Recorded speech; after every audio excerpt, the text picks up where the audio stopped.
Olá! Começando o 203º episódio do Área de Trabalho da Gigahertz, patrocinado nessa semana pela ExpressVPN. Quem fala aqui é o Marcos Mendes, e assim como toda semana, a Bia Kunz, a Garota Sem Fio, também tá por aqui. Tudo bom, Bia? Tudo bem, Marcos? Olá, pessoal! Ouvi dizer que aquele resfriado que eu não peguei há algumas semanas, você acabou pegando, é isso? É, passou pelo StreamYard aqui pra mim. Então, pessoal, tô meio fanhosa, tô com a voz esquisita, é normal, tá? Mas dá pra gravar de boa, assim, tirando a voz estranha, que as IAs aí vão demorar pra reconhecer que é minha. É um recurso de segurança ficar resfriado nessa altura. É isso aí. E você falou do StreamYard, eu nem tinha colocado na pauta aqui, mas pra gente marcar, a Bending Spoons, que é a dona do StreamYard agora, ela vai fazer uma oferta inicial de ações. Ela quer ficar avaliada em 22 bilhões de dólares. Olha só.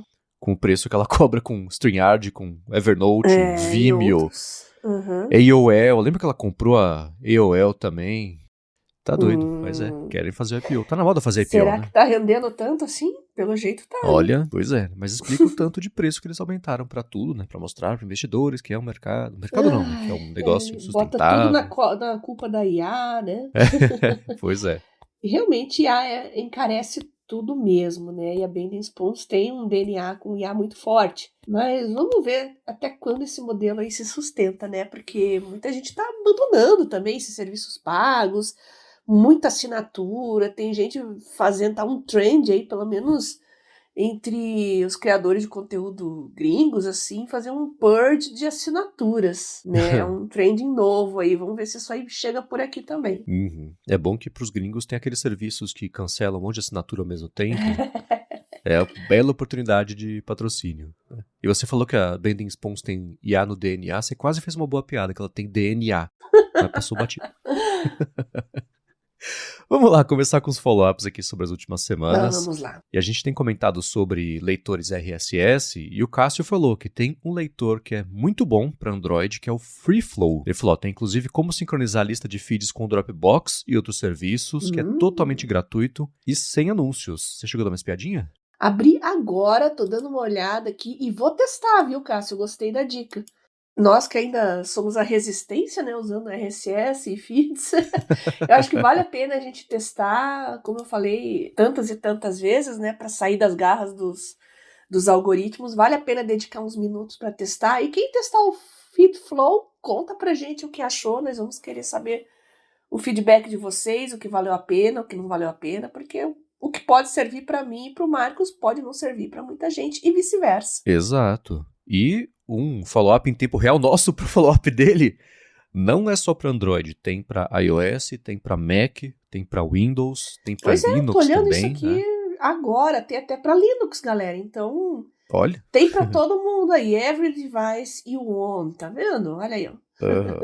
Todo mundo pode testar. Eu vou jogar o link também lá no Telegram também para todo mundo conhecer, dar uma olhada, e a gente tem mais feedbacks na próxima semana. Boa, ele dá suporte àquele arquivo OPML, que é basicamente o arquivo de exportação desse tipo de feed RSS, do pacote de feeds que você tem de uma plataforma para outra, para fazer migração.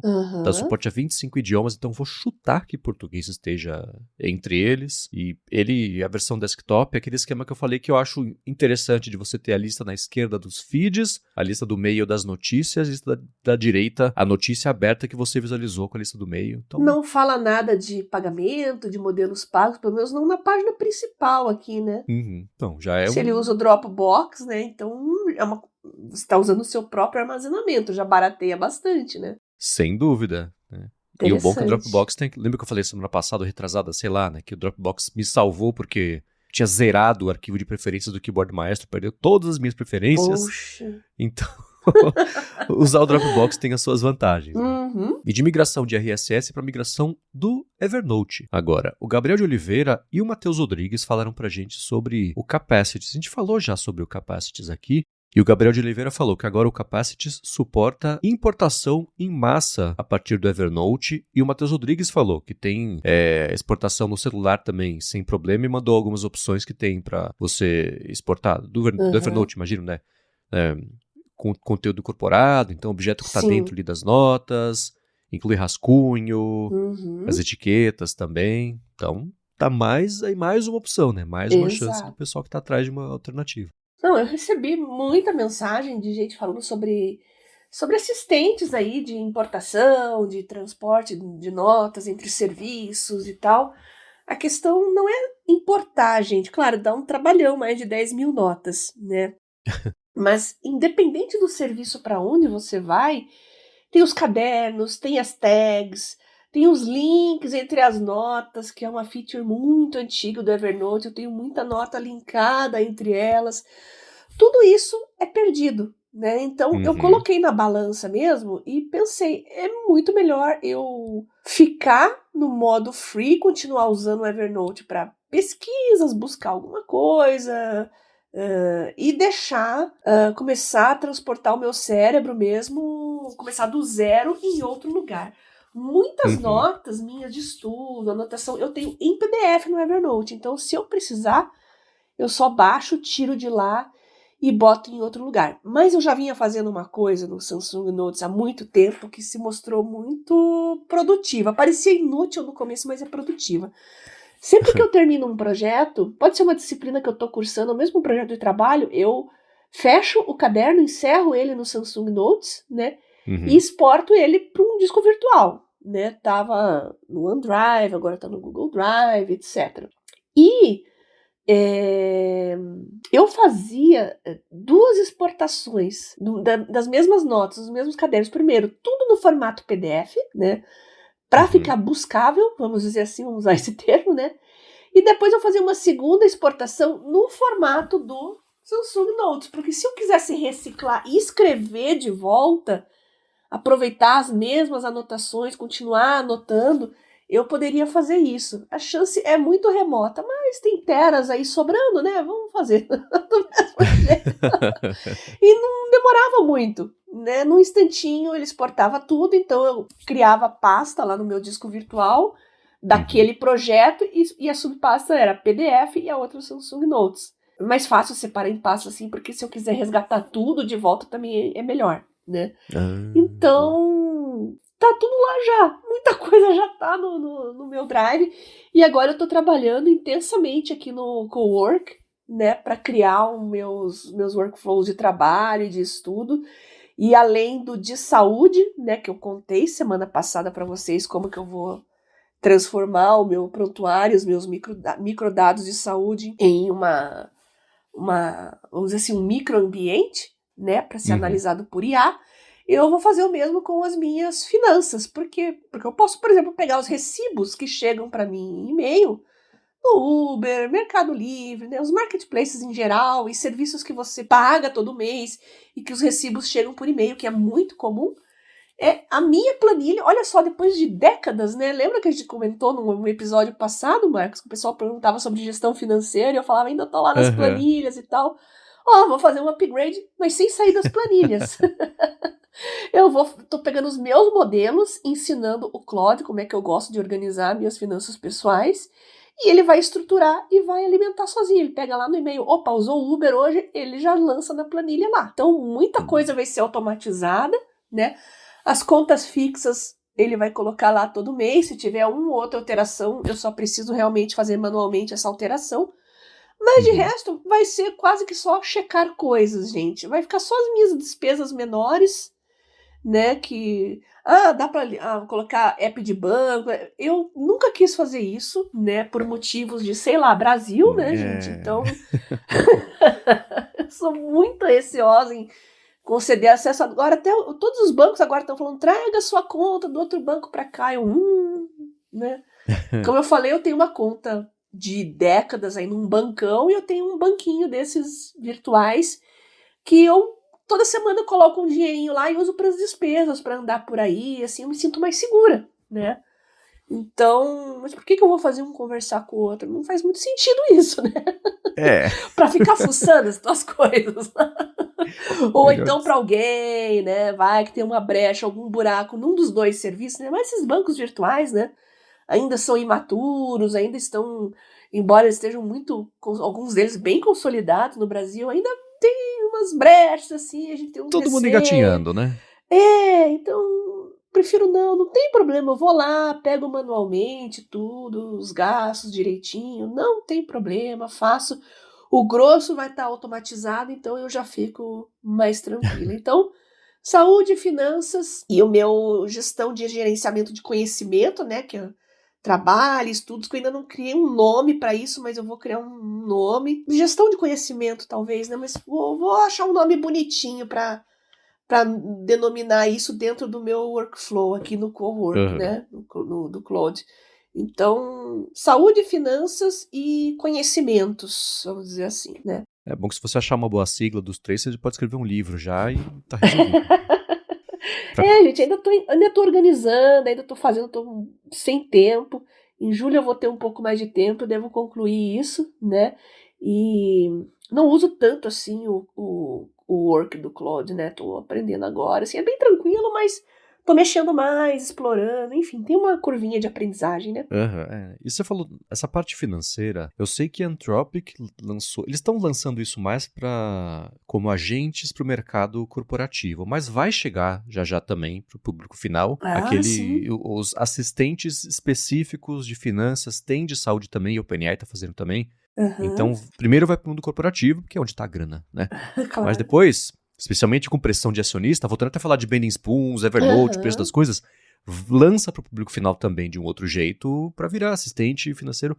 Vai ter esse lance de você, de alguma forma, ter que integrar o agente ou a IA, mesmo que ela não haja, e a conta bancária. Vai de cada um, né? Pelo que você acabou de comentar. É mais uma coisa que você está fazendo uma ponte de lugares diferentes da vida, que se alguém acessar um, começa a acessar o resto. É um risco. Pois é. Porém, tem o benefício também de não só planejamento, mas ajudar você a ver o que você vai fazer com a sua grana, esse tipo de coisa. Isso pode ajudar. Pegando os meus recibos, gerenciando as minhas contas fixas e pegando esses recibos por e-mail, porque a gente compra, eu compro muito nesses marketplaces, não sei vocês, é tão cômodo. Meu café vem por lá, as coisas que eu compro, até remédio, suplemento, alguns remédios não, ainda tem que ir na farmácia, mas suplementos, assim, hoje até, tal suplemento eu compro em tal lugar, já tem tudo, eu sou muito assim, de fidelizar, né, eu vou comprar sempre no mesmo lugar e tal. Então já tá automatizado na minha vida, por que não automatizar também nesse workflow financeiro, né? Exato. É engraçado, eu fico lembrando de quando, sei lá, acho que todo mundo passa por isso em alguma forma de primeiro o cartão de crédito, aí guardava os recibos todos, aí chegava a fatura, conferia um por um pra ver se estava lá. Que trabalho mais maquinal, né, do que um negócio desse que você pode deixar a tecnologia fazer pra você. Né? Pois é. Então tem bastante oportunidade. Nem precisaria de IA, nada assim pra fazer isso específico, então é passo a passo evoluindo essas pormenores na administração financeira. Exato. E se vocês têm dicas também, estão automatizando isso também, estão arranjando alguma solução pessoal para isso, compartilhe conosco aqui, comigo, com o Marcos. A gente comenta novamente nos próximos episódios. Sem dúvida. Como vamos comentar novamente sobre a transcrição do Voice Memos do iPhone. Opa. O Gordo Geek, abraço pra ele, falou o seguinte, que estava ouvindo a gente comentar sobre a transcrição, ele falou, é local mesmo, como eu tinha até visto, né, de tentar fazer aqui rapidinho. Aí ele falou, tava vendo modelos para implantar no meu softphone e mandei o Codex Vibe Codar, o da Apple. Aí ele falou, ele pede para o usuário autorizar o acesso ao recurso como se fosse um acesso ao microfone, aos contatos também, mandou um print aqui, falando que queria ter acesso ao reconhecimento de voz, então, além de ser local mesmo, dá pra usar, e quem quiser vai codar coisas assim, consegue usar isso como recurso, que é ótimo, né? E do AutoSleep, eu comentei semana passada que eu uso o app que é feinho, que dói, mas que é super útil, que é o AutoSleep. Aliás, Bia, fim de semana, 100 pontos de novo. Ah, não. Dormi no sábado e no domingo, foi uma maravilha. Hoje foram 81 pontos, né? Mas não, fim de semana vou bateu 100. Vou colocar isso como meta de vida, vou colocar no meu mural aqui. Um dia eu chego lá. Eu falei que eu uso o AutoSleep, que ele tem métricas mais profundas do que o recurso nativo de acompanhamento de sono que tem no iOS. Ele não tem tantas interpretações, tem que aprender a ler os dados ali, e essa que é a parte mais complicada, porque o app ele é feinho, mas entrega muito dado, né? Você bate o olho, você começa a acostumar. E o Rony Peterson falou o seguinte, né, que sobre o AutoSleep, ele falou, procurei na App Store e ele custa R$30. E perguntou, é possível usar só com o iPhone? Como que ele mensura o sono sem o Apple Watch? E Rony, eu nunca usei ele sem o Apple Watch, eu passei a usar esse aplicativo por conta do Apple Watch. Eu sei que vários aplicativos de rastreamento de sono também oferecem a opção de você rastrear só com o iPhone. Eu nunca fiz isso. Olha, eu li alguma coisa sobre isso, parece que você tem que deixar no colchão na sua cama, junto com o travesseiro, alguma coisa assim. Então, eu imagino que ele detecta os movimentos do colchão, alguma coisa assim, e percebe que você está se mexendo.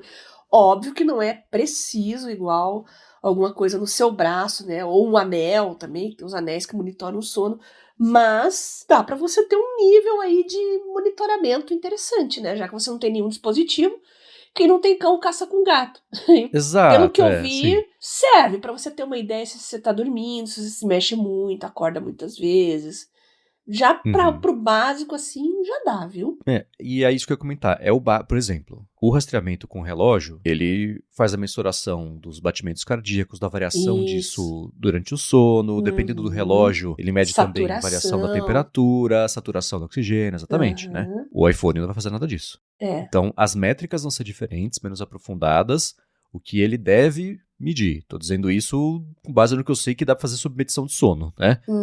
Dependendo do quanto você está se movimentando, a chance vai ser maior de você estar em uma das etapas de sono, né? Então ele deve fazer essa mensuração a mais profunda, aí você precisaria mesmo de um dispositivo que faça a captura biométrica sua para você poder tirar proveito, né? O que você pode fazer, Rony, a App Store ela é bem generosa com reembolsos. Você pode comprar o app e testa por uns dias. Se você não ficar satisfeito, você pede o seu dinheiro de volta e você até comenta com a gente aqui como é que foi o desempenho. Pode ser um jeito de você ajudar a si mesmo e a mais pessoas para ver se vale a pena ou não, como é que foi essa métrica só, entre aspas, com o iPhone. Contem pra gente também, quem tá usando, né? Sim. E não tem o relógio, né? Quem estiver usando só apps, ou esse ou outros, né? Não precisa ser necessariamente só o AutoSleep, pode ser outros para iOS, para Android. Conte pra gente. Tem o Pillow, que foi patrocinador aqui da gente por muito tempo. Sim, né? Então. Exato. E faz umas semanas teve a Google I.O. e um dos recursos anunciados foi o Spark, o Gemini Spark, que é um agente para os seus dados e as suas contas. Então, é agente porque ele age em seu nome, sob a sua instrução, para fazer planilha, pegar dado, analisar, pega o Gmail, e em cima disso vai fazendo coisas que você pede, em vez de você ter que fazê-las, né? E o DF Lopes mandou pra gente uma matéria que saiu lá no Tudo Celular explicando como é que funciona o recurso, mas comentou que tá esperando chegar no plano Pro. Hoje em dia ele está disponível só no plano Ultra e ele falou, é muito caro, não vale a pena. E o plano Ultra hoje em dia, ele parte de R$780 por mês, que é com um limite de uso que é 5 vezes maior do que o Pro, que custa R$100 por mês, tô arredondando, tá? E o plano Ultra tem um segundo plano também, que é R$1.000 por mês, e aí o limite de uso vai para 20 vezes a mais do que o plano AI Pro, mas ainda assim falta um intermediário, né? De uns duzentinhos, é muito caro, a partir de 100 para 780, né? É um salto meio grande, né? Para nós mortais comuns, aí pagando cenzão chorado todo mês e se virando para economizar os tokens, o negócio é esperar mesmo. Exato. Eu vou deixar aqui na descrição, para quem faz tempo que não olha, a página comparando quais são os preços e os planos que existem hoje para assinar o Gemini, porque eles têm, além da comparação de preço, que a gente bate o olho primeiro, o que tem incluído em cada um. E eles têm sido um pouco mais generosos em pegar as coisas do plano mais caro e passar a mandar para os planos um pouquinho mais baratos, ou menos caros, né? Então, e até eu vi que nos Estados Unidos eles baratearam o preço, acho que do plano Plus. Aqui ele tá R$25 por mês, que é o pago mais limitado que tem, né? Só que tem um limite mais bacana, mais generoso do que o gratuito. Eu não sei se eles mexeram no preço aqui recentemente, mas custa R$25 por mês de alguma coisa para quem estiver batendo no teto aí do Gemini com um plano gratuito. Claro que não tem acesso ao Spark, não tem acesso nem ao Anti-Gravity, né, com os créditos lá, mas já é alguma coisa, né? Tem crédito pro Flow para fazer IAs generativas criativas, tem Nano Banana direto para você fazer na pesquisa, então já é alguma coisa. Mas mesmo você tendo uma conta free aí do Google, né, você não vai ter um super assistente, um super agente. Mas para começar a se organizar, né, se você tem uma vida meio bagunçada, ou então se você tem o TDAH e tem dificuldade para se organizar, faça como a minha amiga Driele Passos, que entrou em contato comigo, e ela está usando o Gemini para organizar a agenda e as tarefas dela. O básico, vai lá no assistente, olha, eu tenho minha rotina é assim, eu tenho os meus atendimentos, tenho os meus pagamentos que eu esqueço, então coloca tudo para mim aqui, né? Aluguel, as contas, cartão, telefone. Então, além de organizar a agenda profissional dela, ele organiza as tarefas, os afazeres, os compromissos mensais e recorrentes, tudo a partir do Gemini. Como ele fica ali automaticamente integrado na sua agenda, nas tarefas, fica tudo no mesmo ambiente e ele monta a agenda para você. Então, com o Free, Marcos, já dá para fazer muita coisa, né? Uhum. Para quem Já, está com certeza. começando, a gente sempre recomenda, né? Começa nos modelos gratuitos mesmo para você tentar se encontrar, vamos dizer assim, né? O seu uso com o seu jeito, a sua personalidade, a sua rotina. E conforme isso vai avançando, quem sabe você pode migrar no futuro para outros planos, mas às vezes para o básico já vai ser o suficiente, né? Uhum. Sim. Sempre começa por baixo e começa a bater no teto. Aí você vê os planos pagos, o quanto aumenta esse teto, se vale a pena ou não fazer, e assim você gasta dinheiro no que de fato vai te trazer retorno. Senão a gente acaba assinando mais do que precisava. Que é o caso de todo mundo. É o meu caso. Eu sei disso, mas ainda assim. É uma dica. Muito bem. Você mandou pra mim um que eu achei interessante. O DF Lopes achou uma matéria, vai estar aqui na descrição também, que uma IA decifrou um texto de 3.000 anos que foi escrito naquela forma, escrita a cuneiforme, né? E que ele conseguiu identificar caracteres que estavam quase apagados numa tabuleta lá da Mesopotâmia. Me lembrou aquele desafio do Vesúvio, que tinha um bando de pergaminho enrolado que queimou, e aí usaram ressonância para fazer o escaneamento do pergaminho e era um desafio para pessoas ao redor do mundo inteiro se juntarem em equipes e acharem um jeito de fazer o pergaminho, quer dizer, a ressonância desenrolada ser lida, e conseguiram. Esse não estava tão escondido assim, mas ainda assim botaram a IA, que tinha lá um banco de dados já gigantesco de treinamento com outros exemplos de escrita cuneiforme, e não é que o negócio fez? Pois é! Para quem usava IA aqui para decifrar receita de médico, gente, olha, essa foi um passo além. Vale lembrar que é uma plataforma própria, é um sistema desenvolvido exclusivamente para essas digitalizações de fotografia, fotografias digitais mesmo, desses fragmentos, para IA juntar, reconstruir, comparar com outros documentos, enfim, é uma IA própria para isso.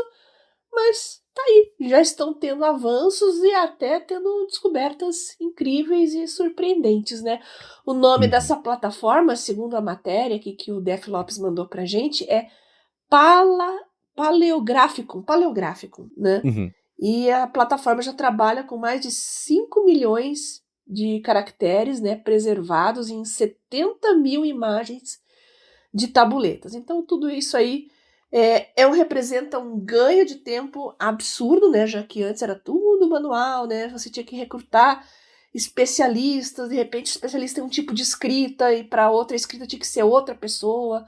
Então, tudo isso fica unificado e mais pessoas, né? Estando isso digitalizado, a ideia é que isso também seja compartilhado e pessoas do mundo inteiro possam olhar e contribuir também, né? Por que não? Muito legal. Sim, sim. Isso me lembrou, inclusive, que saiu também matéria sobre... Eu não sabia que existia. Matemáticos sabiam, obviamente, dos problemas de Erdos. A galera pronuncia Erdos, mas é tipo falar Barcelona. Eu não consigo falar Erdos mesmo.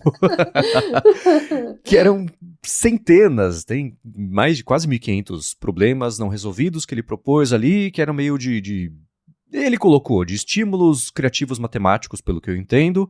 E tinha vários e vários que não estavam resolvidos. E ao longo dos últimos meses, mas especialmente no último mês, um bando de IA conseguiu resolver alguns problemas e teve um específico que até matemáticos falaram, não.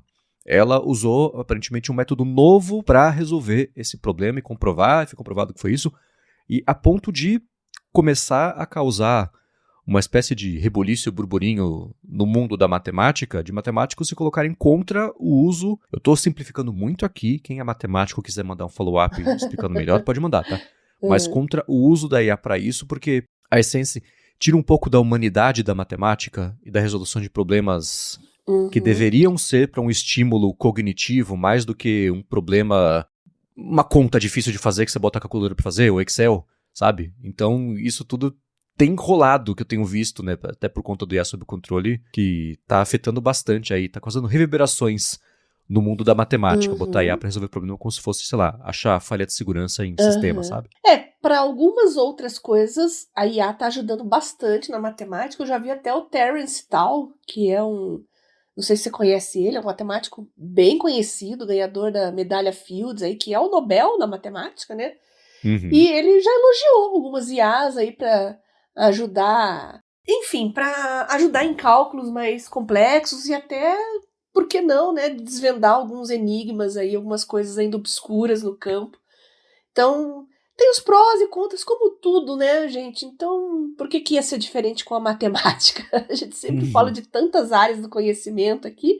Tem o lado bom e tem o lado ruim, né? Exatamente. Isso esbarra o quê? No Nobel, que também eu vi que essa semana você mandou o link que deu um burburinho, né? Sobre IA. Então, a gente falou da matemática e tem a literatura também, né? A vencedora do Nobel de Literatura admitiu usar IA, né? Aí todo mundo, meu Deus! O pessoal pensa que ela fez um prompt. Escreva um romance sobre a Mariazinha com o Joãozinho. A galera acha que é assim, gente, não é. Escreva um livro que vai ganhar o Nobel.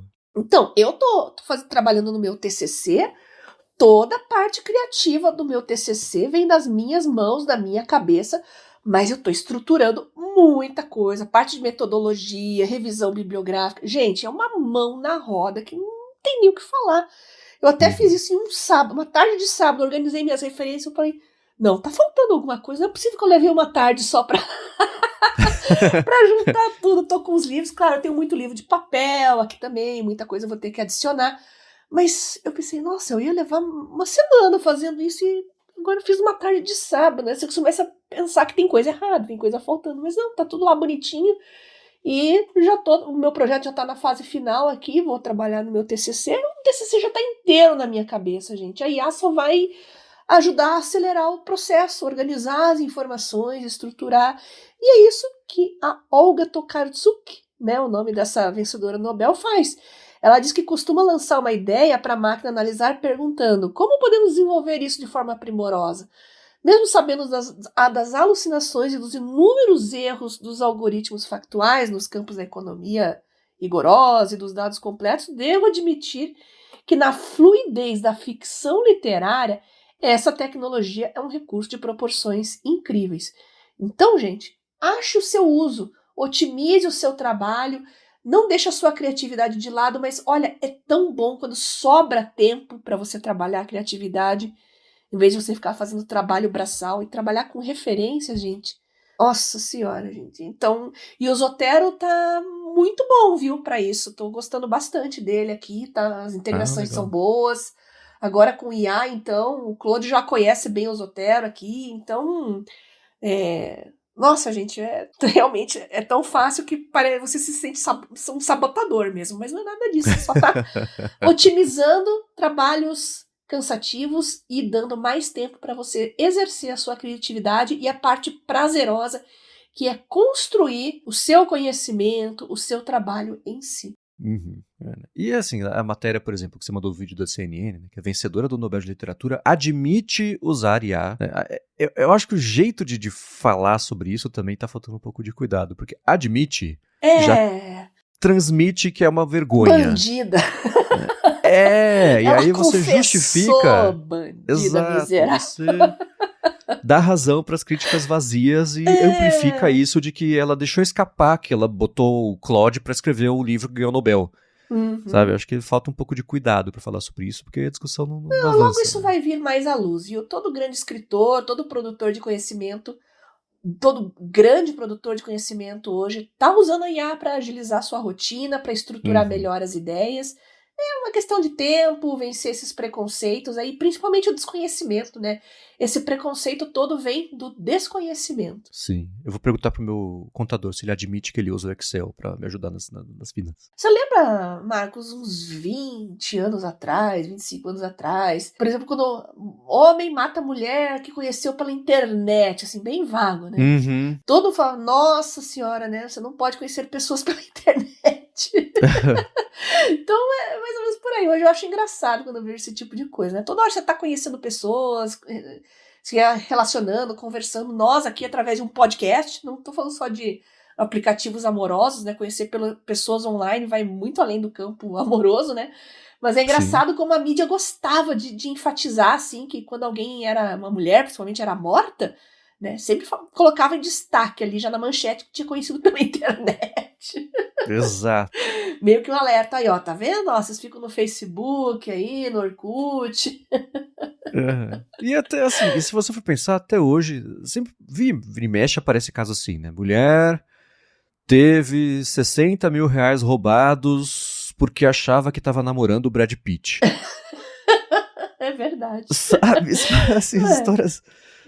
Enfim, mas é um bom ponto mesmo. São absurdos. Então, esse absurdo midiático, assim, agora dá cliques, né, gente? Você fala que é IA, Exato. Maltrata cachorrinhos usando IA, sei lá, qualquer coisa. Tudo vai ser IA, gente. Então, se preparem. Excelente. E a seguir, a gente vai falar um pouquinho sobre estudos. Chegou uma dúvida que eu achei muito interessante aqui para Bia. Mas antes de a gente falar sobre isso, eu vou agradecer a ExpressVPN, que está mais uma vez patrocinando a área de trabalho e que segue oferecendo um mês de graça para você experimentar o serviço. E se você assinar o plano anual acessando por meio do link expressvpn.com/adtrabalho, eles dão para você 3 meses para você continuar usando quanto você quiser depois de acabar esse um ano ainda que você assinou, para proteger os seus dados, especialmente se você depende de Wi-Fi que você não conhece, conexões públicas que você não controla. Então, o Wi-Fi do shopping, do hotel, do avião você paga, mas ainda assim os seus dados são uma outra parte do preço da conexão, que eles são coletados. Vai lá nas políticas de privacidade para saber para onde eles vão, mas eles vão para algum lugar. E você deveria poder dizer não para esse tipo de coisa, afinal são os seus dados.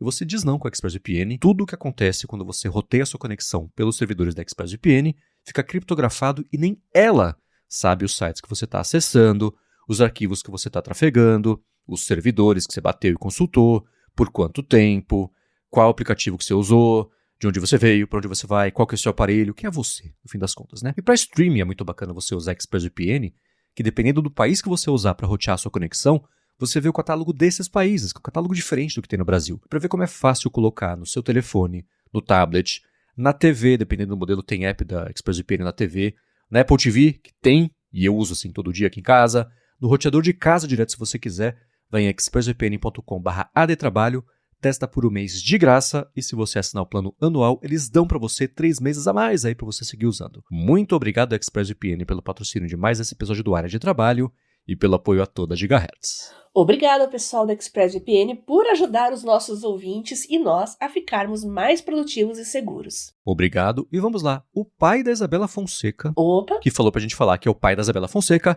falou o seguinte: minha filha tem 16 anos. Ela tá no 2º ano e na fase da escolha da carreira. Todo pai acha que o seu filho é o mais inteligente do mundo. Ele fala, eu também. Ele falou, a danada é boa em muitas matérias de exatas e de humanas. E tá em escola conteudista focada em Enem. E aí entra a sua ajuda, Bia. A cada vez que eu te ouço, ele fala aqui no podcast, suas experiências com biologia, com matemática, programação, suas indicações da importância da leitura, eu vejo no seu perfil os interesses atuais dela. Ela adora biologia, mas não gosta de sangue e nem de matar ratos. Logo, descartou medicina. Ela gosta muito de matemática e tem ótimas notas e tem um raciocínio lógico bem desenvolvido, provavelmente ajudado pelo hábito da leitura desde muito nova associado à matemática. Enfim, ele fala, se puder nos explicar os campos de atuação para sua carreira, o que você faz na prática, como seria o dia a dia, a importância disso para outras pessoas e também o que você estudou, né? O que se estuda na faculdade. Ele fala, às vezes a pessoa idealiza a carreira, mas só na faculdade descobre que odeia as disciplinas. A questão financeira é secundária e sempre oscila ao longo dos tempos. Logo, isso é secundário, ele falou, né? Então, se ela puder estudar e trabalhar com o que ela gosta, uma coisa que pode ter impacto real na sociedade, ela vai ser muito mais feliz que a maioria. Sim. E aí, Bia? Olha, hoje o conhecimento é muito vasto, né? Algumas décadas atrás, falar em ensino superior e carreiras de nível superior era medicina, engenharia e direito, os três grandes, assim. O direito ainda vindo da filosofia, né? Então eram três campos bem distintos. A biológicos era medicina, a engenharia em exatas e filosofia e direito aí nas ciências sociais, né? As humanas. Hoje a gente tem um conhecimento muito grande em diversas áreas e a ciência de todas as áreas assim mudou muito. Em 100 anos a gente produziu o que nunca se produziu na história inteira da humanidade, né? Então é importante você conhecer as habilidades e os interesses dela, mas ela com conhecimento bom em matemática e raciocínio lógico, ela pode literalmente ir para qualquer área do conhecimento, né? O meu interesse na área médica não tem interesse em fazer medicina. Eu não quero trabalhar em hospital, atender paciente, não. O meu interesse na área médica é em desenvolver as terapias e as tecnologias que os médicos vão utilizar, né? E as skills que um médico necessita para exercer o trabalho dele são bem diferentes das skills de um cientista, tá?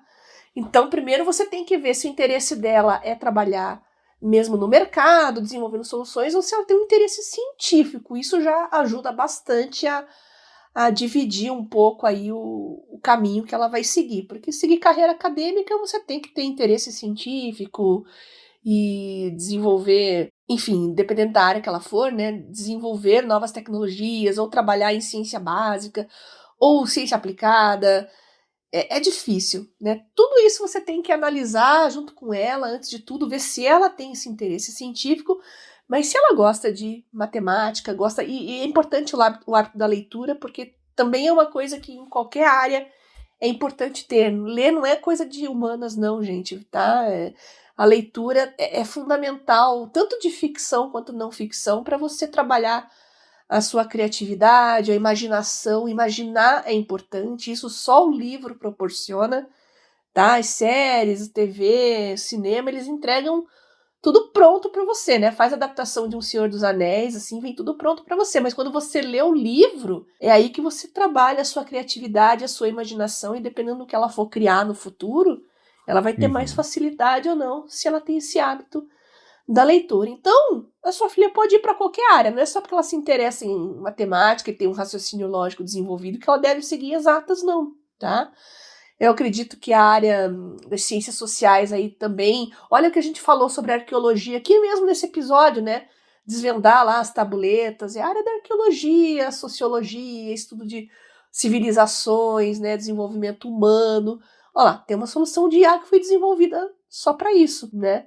Então, ela pode fazer qualquer coisa e não pressione muito ela, não, gente. Ela tem 16 anos, deixa ela se encontrar primeiro.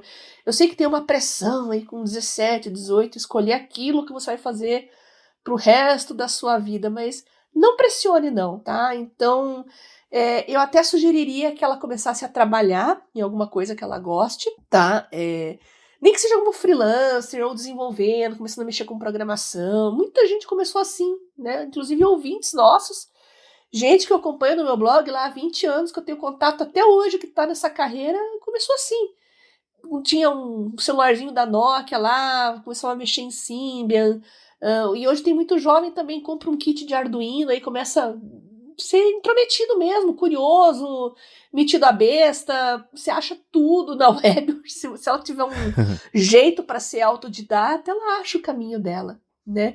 Então, não pressione tanto ela e deixe ela sondar o mercado, vamos dizer assim, né? Trabalhe com alguma coisa aqui, outra ali.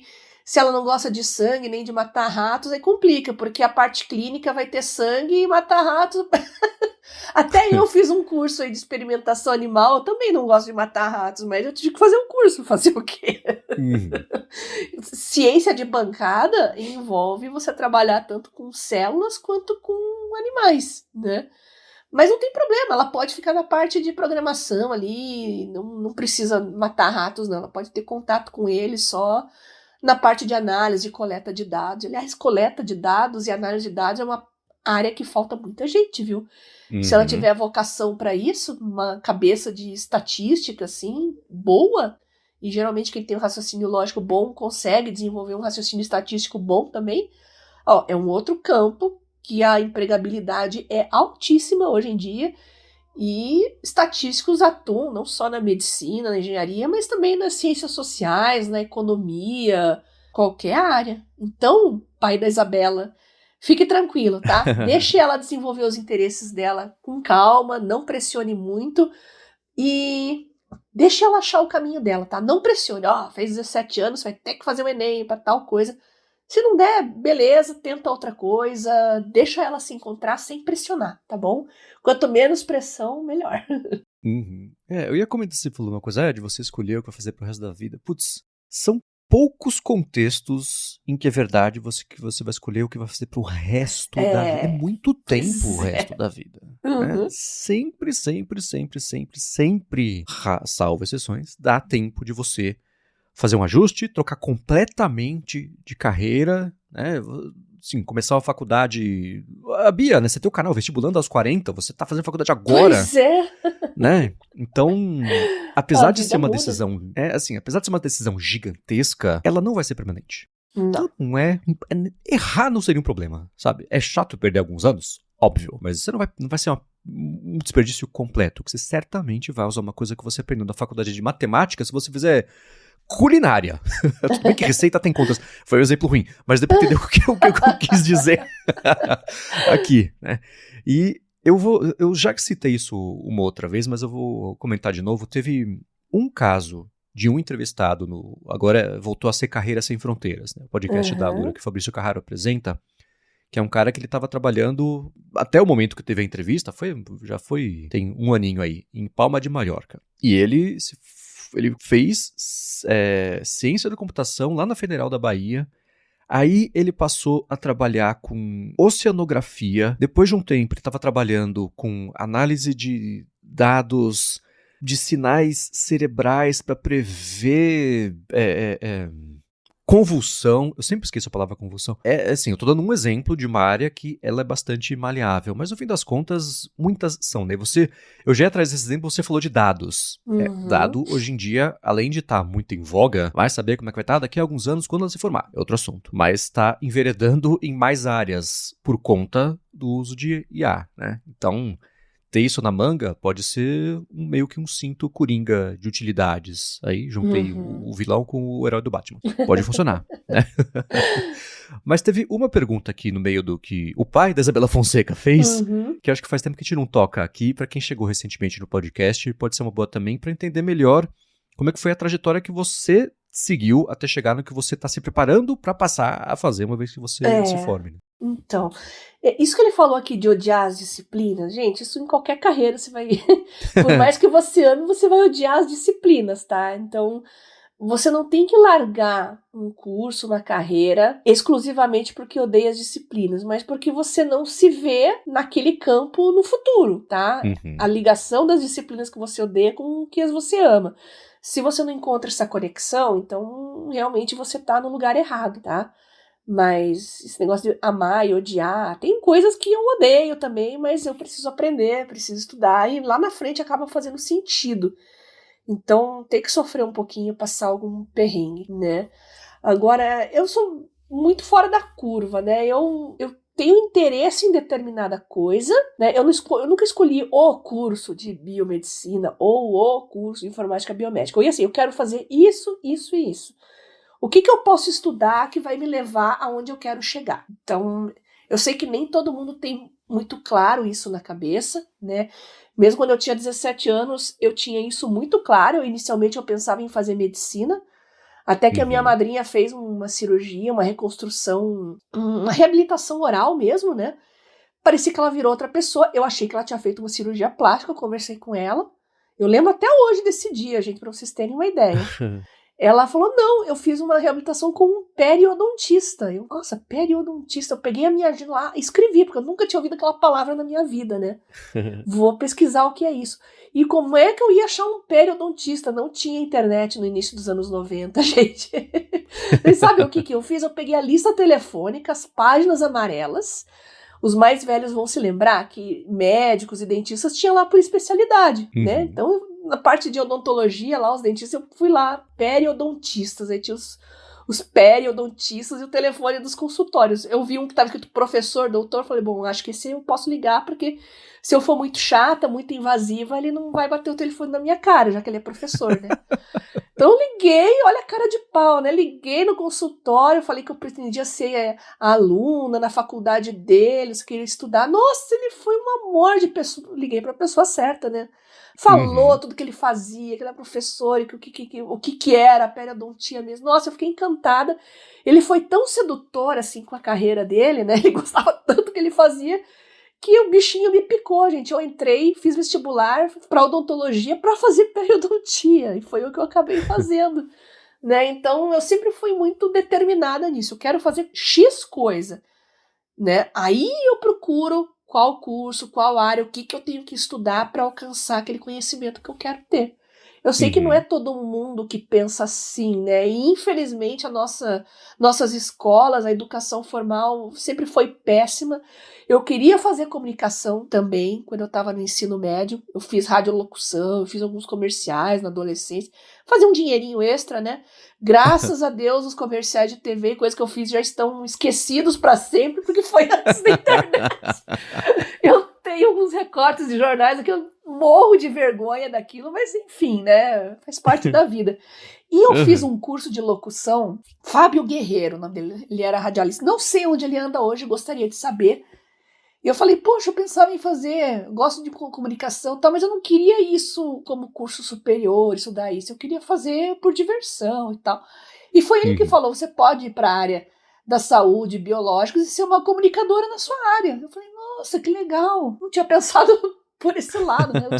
Eu tinha a idade da Isabela, pai da Isabela. Então, deixa ela explorar o mundo, tá? Não pressione ela, deixa ela ir atrás das coisas que ela gosta. Né, o que você faz é orientar quando ela pedir um caminho, uma dica, alguma coisa, mas quem tem que achar esse caminho é ela. O meu caminho foi tortuoso, dei umas tropeçadas aqui, outras ali, eu precisei ficar doente também, não exercer mais a odontologia para poder ir para uma carreira nova, que é o que eu estou buscando agora, mas tudo coisas que eu sempre gostei e deixa ela levar o tempo que for preciso para isso, tá? Boa. E já que estamos na pegada de ajudar aqui as pessoas que mandaram as dúvidas, o Eucides Cunha quer saber sobre senhas, Bia. Ele falou o seguinte, Bia, eu uso o OnePassword, mas o aumento que tá aí para a próxima renovação achei meio salgado.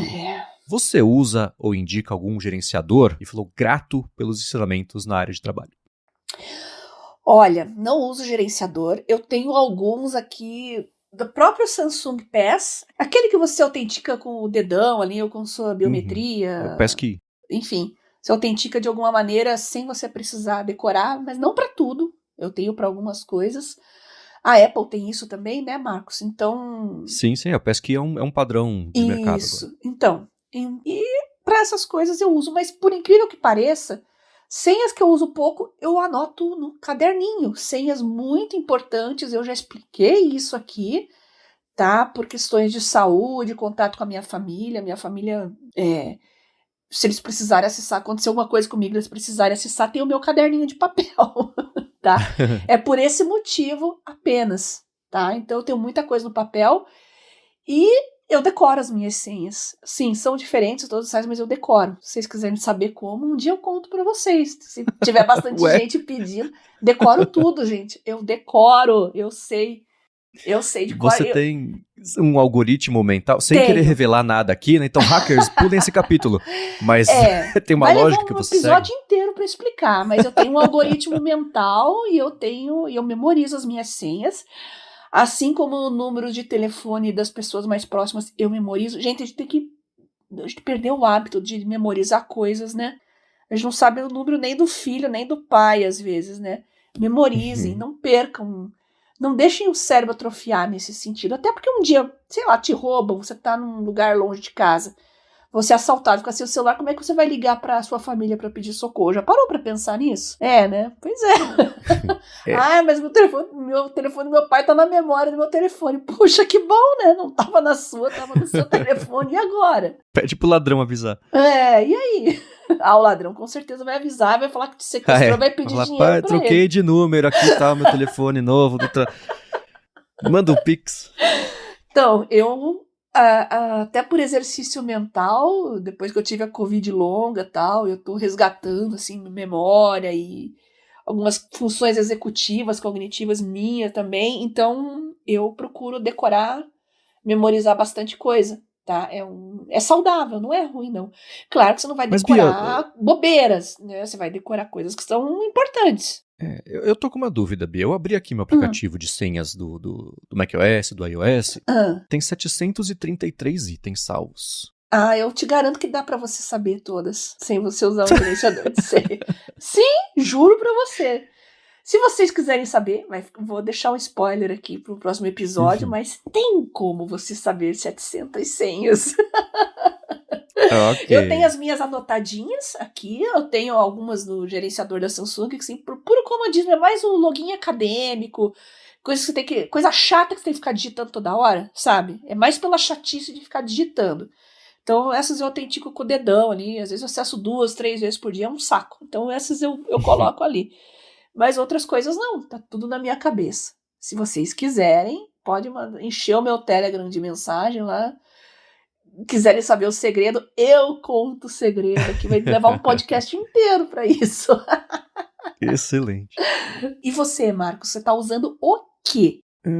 Eu uso eu usava o OnePassword quando não tinha ainda nativamente o aplicativo de senhas começou no iOS, depois foi pro macOS. Eu usei hoje ele é um app bastante separado, também. né? Não, na época que ele guardava no Dropbox ainda, eu usei.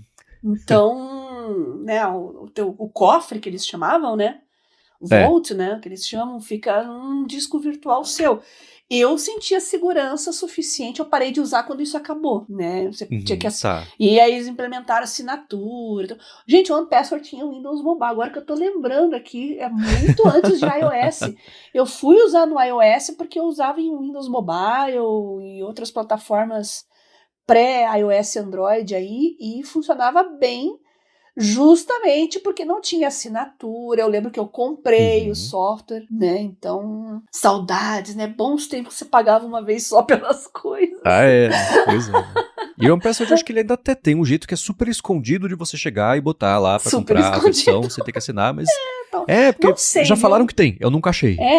Porque quando eles começaram a empurrar a assinatura e usar servidor deles, aí eu fiquei, não quero mais. Aí teve o LastPass, né? Eu cogitei ir pro LastPass, mas aí teve um vazamento. Eu falei, não, nunca mais. Aí depois teve outro, aí depois teve mais um, aí depois teve mais um. Nunca mais cheguei perto, né? Então, e é isso, Marcos. O que você tá usando? Então, eu usei por muito tempo o OnePassword. Eu não usava muito o OnePassword pra coisa tipo, vou guardar um bando de documentos. Tem gente que ele tem. Você guardar passaporte, guardar identidade, guardar contrato, guardar... Eu sempre usei pra guardar senha, né? Primeiro porque essa parte de guardar as outras coisas era um trabalho meio manual, meio chato, que eu falei, um dia eu faço, nunca fiz, né? Aí quando começou a ter o aplicativo nativo de senhas do iOS, pela facilidade e anticompetitividade, ficou mais fácil de guardar ali. Eu passei a guardar ali, criou um cadastro novo não sei onde. Aí ele já sugeria, quer guardar a senha? Ou, vai fazer o login no, sei lá onde, na Netflix. Você ia lá no OnePassword, pegava a senha, colocava, e ele falava, quer salvar no senha? Você fala, quer saber? Quero. Eu até hoje uso o OnePassword tem algumas coisas salvas lá. Tem coisa aqui da Gigahertz, por exemplo, que eu tenho o cofre compartilhado com o Rambo. Isso tá salvo lá. O resto, eu meio naturalmente fui migrando pro aplicativo nativo de senhas. E ele foi melhorando também, né? Quando apareceu... suporte a passkeys, que é isso. Ao invés de você colocar a senha, quando vai cadastrar uma passkey no seu telefone, você escaneia um código, a hora que você for logar novo, ele fala, vai no telefone, bota o rosto, botou o dedo, pá. Ele fala, beleza, você vai lá, né? Ele poupa um tempinho, uma etapa, não precisa da senha de verdade, ele faz uma senha absurda lá, criptográfica, e só ele sabe, isso nem fica transparente para o usuário. Beleza. Ele passou, depois de um tempo, a ganhar, teve o recurso de avisar você quando tem um vazamento de dados, sua senha apareceu. Ou não, só se vazou o dado, ele vai lá, você não quer trocar? E agora até no iOS 27, macOS 27, O aplicativo de senhas vai trocar, espontâneo, vai trocar pra você a senha, sem nem que você precise ficar sabendo que trocou a senha, que vazou. Uma coisa meio automática, proativa, que vai rolar. Que é estranho pensar, nossa, vai trocar a senha, mas se você não sabe a sua senha que tá gastando lá, tanto faz qualquer senha. Ele atualiza sozinho e você loga. Maravilha, né? Se funcionar direitinho, como a Apple prometeu, né? Então hoje tá meio dividido essas duas coisas. Eu uso mais o aplicativo de senhas. Por coincidência, a gente falou sobre isso recentemente no ADT, eu até comentei que eu acho que tem uns anos que eu não tenho que pegar nenhuma senha pessoal que tá salva no Dropbox, no OnePassword. Mas tá lá, né? Fica, se um dia precisar, né? Fica como um backup secundário aí de algumas das senhas. Então hoje a maioria das minhas senhas eu uso mesmo no aplicativo nativo de senhas. E tá até pior agora no iOS, porque antes o aplicativo de senhas era um recurso que ficava dentro do Safari. Até no Safari do Mac, se você apertasse o comando de vírgula, né, que vai abrir os ajustes, aí tem até hoje uma aba escrito senhas. Aí você acessa a aba senhas e ele fala assim, clica aqui para abrir o app. Pra quê? Eles tiraram dali de dentro. Entendo que para as pessoas saberem que o recurso existe, você bota um app, as pessoas sabem para onde ir, sabem onde pegar a senha. Mas deixa os dois, né? Agora tá só lá o aplicativo, o atalho pro aplicativo de senhas é uma aba no Safari, faz o menor sentido. Então tá lá, tá assim hoje. E hoje ele também tem o recurso para você guardar documento, acho que tem documento também, mas de você ter código de segurança, autenticação de 2 fatores, senha de Wi-Fi, código de recuperação de conta, isso tá tudo lá hoje em dia, que é bom que ele deixa você armazenar isso. Tem o alertinha, né? Qual senha que participou de vazamento, se você quiser trocar. Eu nunca fiz isso, é bom querer fazer sozinho agora, né? Esperar valeu a pena. E nenhuma conta também minha parece ter sido comprometida. Né? Então é essa mistura dos dois com uma tendência maior ao aplicativo nativo de senhas. E vale a pena a gente falar aqui, eu sei que os nossos ouvintes não fazem isso, mas podem ter certeza que sua mãe, seu tio, seu avô faz, que é abrir um bloco de notas e colocar lá todas as senhas do banco, do GovBR, etc. Não, gente, por mais que tenha biometria, esse tipo de autenticação, você não tem que facilitar o serviço do ladrão, de forma nenhuma, tá? Então, alerte seus familiares para não fazer isso, esse tipo de coisa, colocar a senha anotado em bloco de notas, em aplicativos, tá? Anota no caderninho, no papel, é melhor, gente.